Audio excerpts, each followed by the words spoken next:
Modern behavioural definitions जैसे Catlin, Robert Dahl, Lasswell, David Easton, V O Key, ये आधुनिक thinker हैं, ये मॉडर्न थिंकर हैं। तो इन लोगों की परिभाषा जो है शक्ति केंद्रित परिभाषा है, जैसे पावर सेंटर डेफिनेशंस हैं इनका।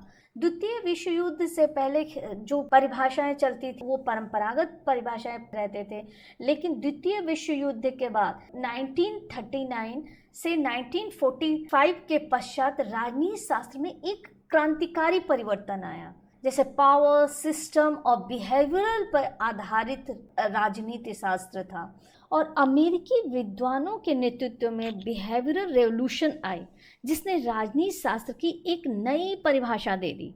इन विद्वानों को हम व्यवहारवादी या अनुभववादी विद्वान बोलते हैं।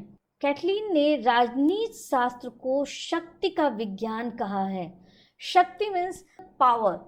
उन्होंने ये बोला कि राजनीति का मूल तत्व वो शक्ति है, जहाँ भी शक्ति का प्रयोग होता है वहाँ पे राजनीति होती है। तो उन्होंने इसका मूल तत्व क्या माना? शक्ति को, पावर को माना। फिर रॉबर्ट डहल ने भी शक्ति को केंद्र माना। तो उन्होंने शक्ति एक बुनियादी अवधारणा है जो राजनीतिक अध्ययन के सभी विभागों को एक सूत्र में पिरो देती है।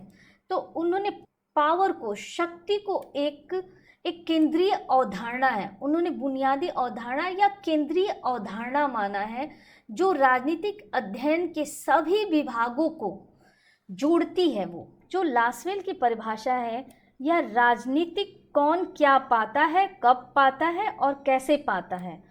Politics, who gets what, when और हाउ।